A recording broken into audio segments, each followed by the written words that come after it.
이렇게 보니 저는 십자가와 더불어 참 과분한 평화를 누리며 사는 사람과 같습니다. 그리고 나의 십자가를 통해서 제 십자가를 이야기로 들어주시는 시청자 여러분까지 만날 수 있으니 정말 행복한 인생입니다.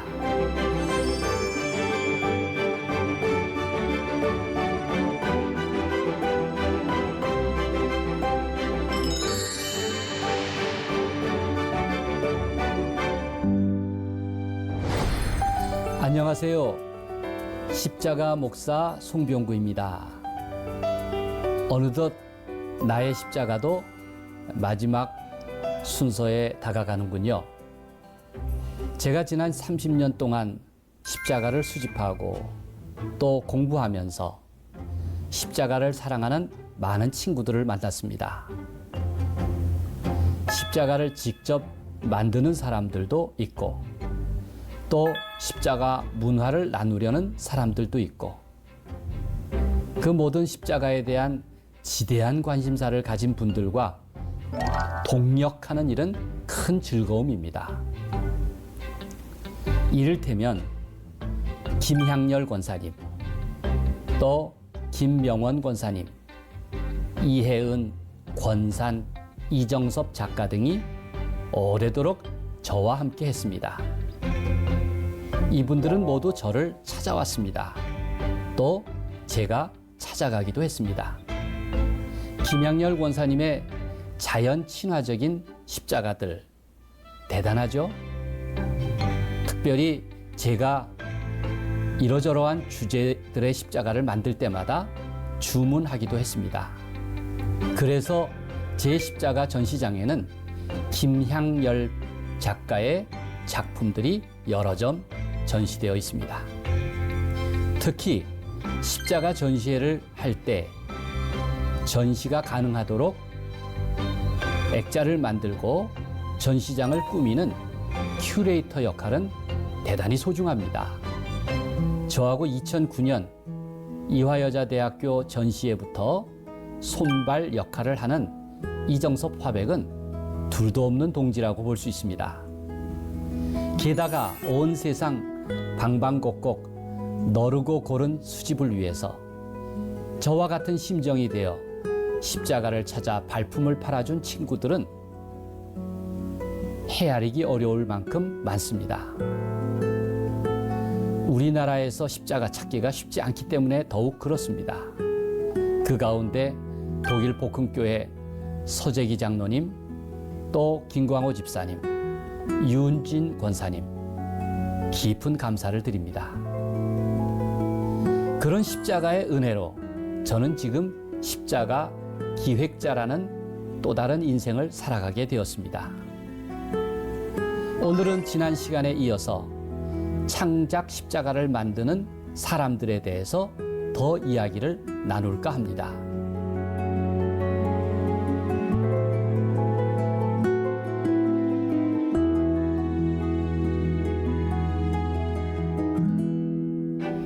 제가 가장 처음 만난 작가는 이혜은 작가였습니다.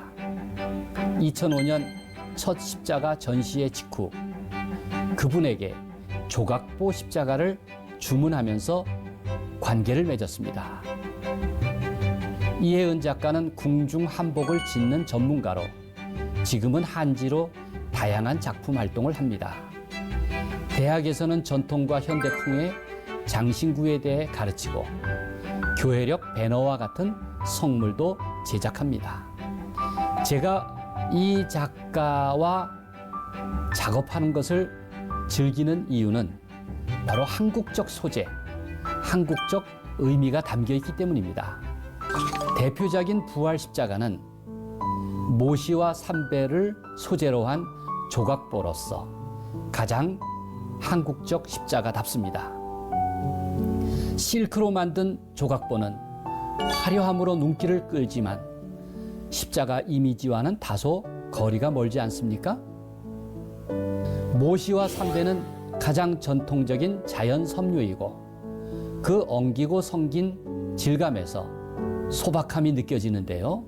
특히 삼배는 죽음을 연상케 하는 상례용 직물입니다. 무채색에 가까운 모시와 삼배의 조각들은 어쩌면 스스로는 아무런 의미를 찾아보기 어렵습니다. 그럼에도 조각보 안에서 크고 작은 퍼즐들이 서로 이어지고 연결되어 짜임을 이루면서 죽음의 이미지를 풍성히 담아내고 있는 상장이 되었습니다. 처음에는 조각조각 파편화된 삶을 보여주었지만 버림받고 상처 입은 조각들이 이루어내는 노란 하모니는 장엄한 부활을 내포하고 있습니다. 진정한 십자가는 죽음 넘어 부활을 응시합니다. 그래서 그리스도의 십자가가 아닐까요?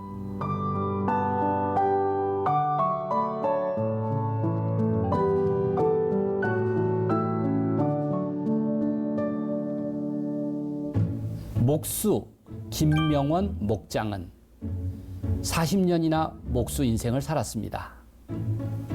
그는 십자가 제작에 까탈스러운 저를 전적으로 마음 맞춰주는 거의 유일한 제작자이기도 합니다. 천성적인 겸손함과 평생 을의 입장에서 살아온 가난한 이력이 그의 마음을 따뜻하게 한 것 같습니다. 때로는 값을 후려치고 때로는 여유 있게 보상하면서 십자가의 길에서 동행이 되었습니다. 그는 평생 가난한 목수 인생이지만 나무 욕심만큼은 큰 부자입니다. 십자가를 찾아보면 민족마다 고유한 문양과 전통적인 무늬로 가장 아름다운 십자가를 표현하려고 합니다. 예를 들어서 오스트레일리아 원주민들의 알록달록한 전문이나 스페인의 남부 안달루시아 지방의 문양이 대표적입니다. 저는 늘 고민합니다. 우리 민족의 대표적인 문양이 무엇일까? 우리 민족의 대표적인 상징이 무엇일까? 그 중에 하나가 단청이었습니다. 단청은 의미가 금기, 경건, 영생, 행복 이런 주제들이 담겨 있는데요. 제가 김명원 목장에게 단청으로 십자가를 만들어 보도록 주문했습니다. 단청 십자가는 우리 민족이 받아들인 그리스도교 신앙의 전통 문화의 흔적을 부분적으로 옷 입히려고 한 것입니다. 마치 우리 가락으로 만든 찬송을 부르고 예배당 지붕을 한옥으로 꾸미는 것과 같은 마음입니다. 바로 신앙의 정체성에 대한 고민을 담으려는 것입니다.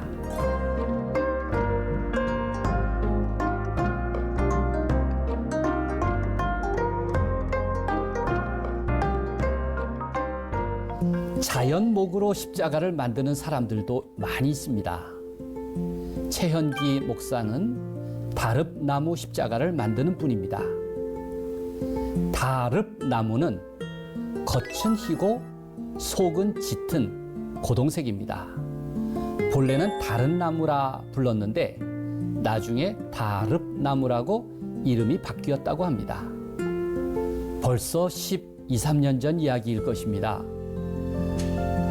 아르메니아에서 세계교회협의회 실행위원회가 열렸는데요. 그 실행위원회에 참석하는 분에게 한국적 십자가를 소개해야 하는데 어떤 것이 있겠느냐고 요청받은 일이 있습니다. 사실 한국적 십자가가 이거다 라고 합의한 일은 없습니다. 그래서 제가 고민한 끝에 최연기 목사님에게 다릅나무 십자가를 부탁했습니다. 그가 만든 십자가의 특징은 성흔, 거룩한 상처에 있습니다. 옹이처럼 나무에 깊이 박힌 거룩한 아픔인데요. 십자가 사방과 중심 5군데에 다릅나무 가지를 단면으로 잘라 박음으로써 5개 상처, 곧 성흔을 강조했습니다.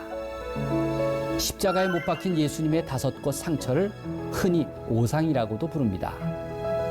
제가 작가에게 한국적 십자가의 제작 취지를 설명하고 세계 교회가 우리나라의 아픔에 공감할 수 있도록 다름나무 십자가 겉에 분단을 상징하는 원형 철조망을 대달라고 요청했습니다.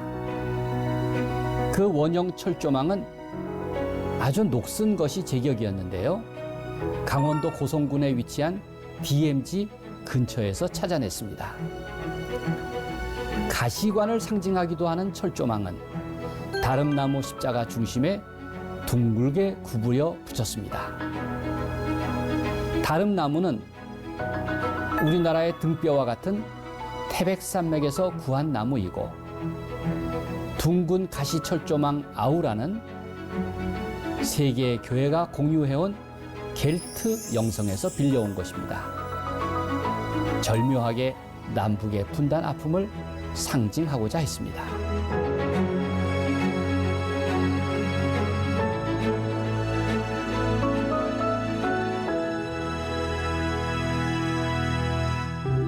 실물로 된 십자가만 있는 것이 아닙니다. 마음으로 찍은 십자가도 있습니다. 권산 작가는 날마다 생생한 십자가 이미지를 포착하기 위해서 삽니다. 그가 찍는 작품의 주제는 언제 어디서나 숨쉬는 십자가였습니다. 권산 작가는 거리와 광장, 골목, 하늘, 나무와 숲, 다리 아래, 도랑 속, 도시 풍경, 심지어 시위 현장에서 날마다 십자가를 찾는 사람입니다. 무엇보다 그가 십자가 사진에 붙이는 짧은 글들은 영감의 거미줄처럼 눈부시기까지 합니다. 그의 십자가 작업에 힌트를 빌린다면 교회들은 사순절 기간 동안 흥미로운 신앙 프로그램을 할 수 있습니다. 모든 교인이 스마트폰을 갖고 있지 않습니까? 자연, 거리, 생활 공간에서 십자가 이미지를 촬영할 수 있습니다. 이를 공모해서 교회의 홈페이지나 카페에 올리면 서로 감상하고 격려할 수 있습니다. 저마다 자기 고유한 십자가의 삶이 있기 때문에 십자가 작가들은 특별한 십자가들을 만들 수 있습니다.